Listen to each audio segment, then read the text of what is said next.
Welcome back, everybody. In this module, Module 4, we're going to focus on subscription models, which I think are maybe the most familiar of all 5 models.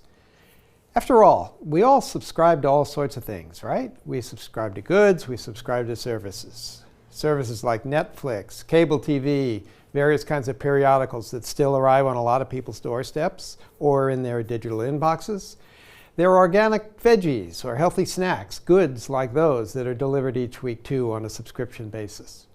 So these days, I think subscriptions are a part of just about anybody's lifestyle, and increasingly software is sold this way as well. So first, let's be sure we know what we're talking about here. Subscription models are those in which the customer agrees to buy goods or services that are delivered, whether physically or digitally, and then paid for over an extended period of time. As we all know, we are always asked to pay something up front to get started. Some of the magazines which I subscribe to actually try to get me to commit for periods as long as 3 or 4 or 5 years, and they give me a small discount to do that. Wouldn't you like to have that kind of float if you're the publisher, getting paid years in advance? Wouldn't you like a business in which your customers pay you up front for years in advance? I think you would. So in this model, we're going to see some stories of some very inventive new businesses that use subscriptions to fund their startup and fund their growth.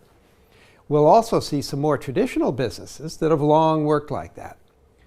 In addition to always having cash in the bank, a really nice thing for most entrepreneurs, most subscription businesses have something else that entrepreneurs normally lack: peace of mind. I'll tell you a little secret. Their founders sleep much better at night. As one of my most memorable professors once remarked, the best kind of business is a mailbox to which people send regular checks. Think cable TV, nursing homes, the list goes on and on. So what might this all mean for you? If you've not chosen the kind of venture that you're going to start, you could do a lot worse than to find a business that works like that.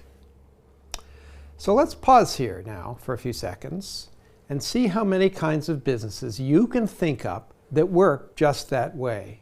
Monthly, where people send regular checks. Once they sign up, they just keep on sending checks. Are you ready? Go.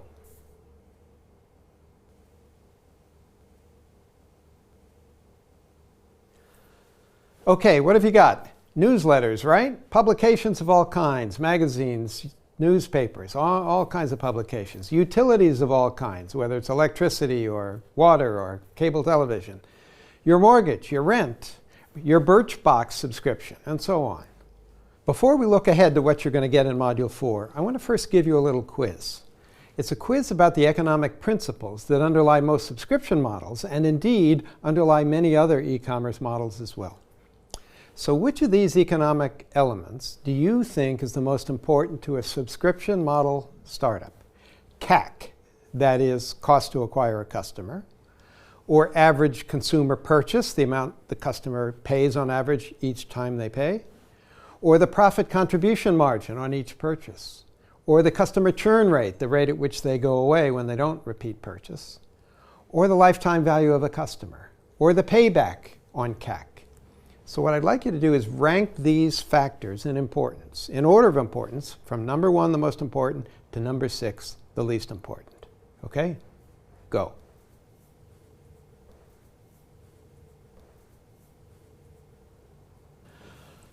Okay, so which did you say were numbers 1 and 2, the 2 most important?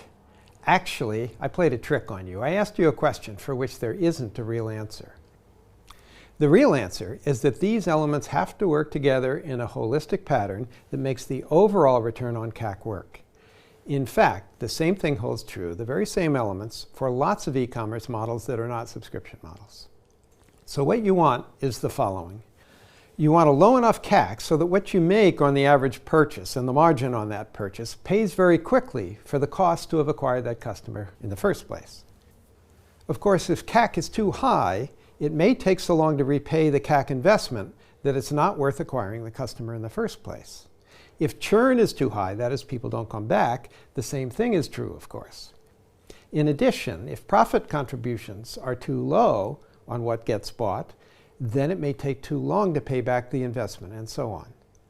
On the bright side, if the profit margin on what you sell or the frequency with which the customers order are high enough, then it's worth spending more money to acquire more customers, even if it costs you a higher CAC, because the investment in that customer is worth it given what they pay.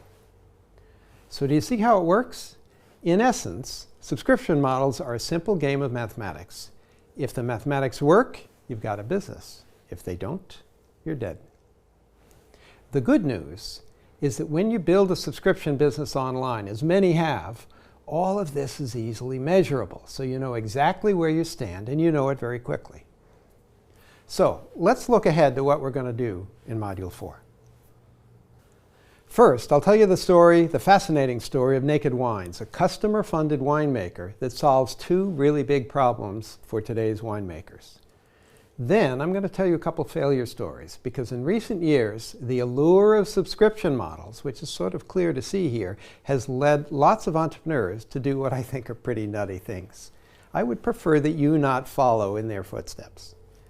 Next, we're going to hear from an American serial entrepreneur, a guy named Bill Flagg. He's a veteran of several software as a service businesses, SaaS businesses they call them, that have been financed and grown with customer funds.